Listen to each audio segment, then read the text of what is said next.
ಸಖತ್ ಖಾರ ಬಣ್ಣ ಮತ್ತು ರುಚಿ ಆಚಿ ಚಿಲ್ಲಿ ಪೌಡರ್. ಸರ್, ಆಮೇಲೆ ಈಗ ಡಿ.ಕೆ. ಶಿವಕುಮಾರ್ ಅವರೇನೋ ಪವರ್ ಶೇರಿಂಗ್ ವಿಚಾರವಾಗಿ ಡೆಡ್ಲೈನ್ ಕೊಟ್ಟಿದ್ದಾರೆ, ನವೆಂಬರ್ 21 ಮಾಡಬೇಕು ಅಂತ. ಸರ್, ಅದು ನನಗೇನು ಗೊತ್ತು ಸರ್, ದೊಡ್ಡ ವಿಷಯ ನನಗೇನು ಗೊತ್ತಾಗುತ್ತೆ? ಅದು ಚೀಫ್ ಮಿನಿಸ್ಟ್ರು, ನಮ್ಮ ಅಧ್ಯಕ್ಷರು, ಹೈಕಮಾಂಡ್ ಗೊತ್ತಿರೋ ವಿಷಯ. ಸರ್, ಜೊತೆಗೆ ಇದುವರೆಗೆ ರಾಜ್ಯದಲ್ಲಿ ಅಧಿಕಾರ ಸಿಗದ ಶೋಷಿತ ಸಮುದಾಯಗಳು, ಅದು ದಲಿತ ಸಮುದಾಯ ಇರ್ಬೋದು, ಇವರು ಆ ಒಂದು ಕ್ಲೈಮ್ ಇದ್ದೇ ಇರುತ್ತಾ ಸರ್? ಆ ಹೋರಾಟ, ಅಂಬೇಡ್ಕರ್ ಹೋರಾಟ ನೋಡಿದ ಮೇಲೆ ಅದು ಇದ್ದೇ ಇದೆಯಲ್ವಾ? ಈ ವರ್ಗಗಳಿಗೆ ಶಕ್ತಿ ತುಂಬಬೇಕು ಅನ್ನೋದೇ ಅಂಬೇಡ್ಕರ್ ಸಿದ್ಧಾಂತ ಹೋರಾಟ. ಅದು ಯಾವ 1924 ಹಾಕಿದ್ರು ಬಹಿಷ್ಕೃತ ಹಿತಕಾರಣಿ ಸಭೆ ಮಾಡಿದ್ರು 100 ವರ್ಷಗಳ ಹಿಂದೆ.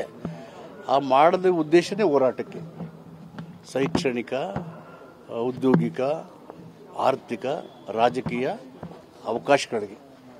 ಅದು ಇದ್ದೇ ಇದೆ. ಸಂವಿಧಾನಬದ್ಧವಾಗಿ ನಡೆದುಕೊಳ್ಳುವ ಮಹದೇವಪ್ಪನವರು ಸದಾ ಹೋರಾಟದಲ್ಲಿ ಇರ್ತಾರೆ, ಇದ್ದೇ ಇರುತ್ತೆ. ಅದು ಹೋರಾಟ ಇದ್ದೇ ಇರ್ತದೆ. ಶಿಕ್ಷಣ ಈ ಬಾರಿ ಆಗ್ಬೇಕಾ ಸಿಎಂ ಸ್ಥಾನ? ಇದು ಹೋರಾಟ ಮುಂದುವರಿತದೆ. ಅದು ಯಾವಾಗ ತೀರ್ಮಾನ ಆಗುತ್ತೋ ಅದು ಹೈಕಮಾಂಡ್ಗೆ ಬಿಟ್ಟಿರೋ ರಾಜಕೀಯ ಪಕ್ಷ ನೋಡಿ. ಹೋರಾಟ ಅಂತೂ ಇದ್ದೇ ಇರ್ತದೆ. ಅದು ನಿರ್ಣಯ ಆಗೋದು ಹೈಕಮಾಂಡ್ ಹಂತದಲ್ಲಿ. ಲಾಸ್ಟ್ ಟೈಮ್ ಬೇರೆ ಬೇರೆ ರಾಜ್ಯಗಳಲ್ಲಿ ಕೂಡ ದಲಿತ ಸಿಎಂ ಮಾಡಿದಿರಂತ ನೀವೇ ಎಕ್ಸಾಂಪಲ್ ಕೊಟ್ರಿ. ಕರ್ನಾಟಕದಲ್ಲಿ ಯಾಕೆ ಸಾಧ್ಯವಾಗ್ತಾ ಇಲ್ಲ? ಸಾಧ್ಯ ಆಗಲ್ಲ ಅಂತ ಹೇಳಿದ್ದಾರೆ. ಯಾರು ಹೇಳಿದ್ದಾರೆ? ಮಾಡಲ್ಲ ಅಂತ ಹೇಳಿದ್ದಾರೆ. May be watching and waiting for appropriate time.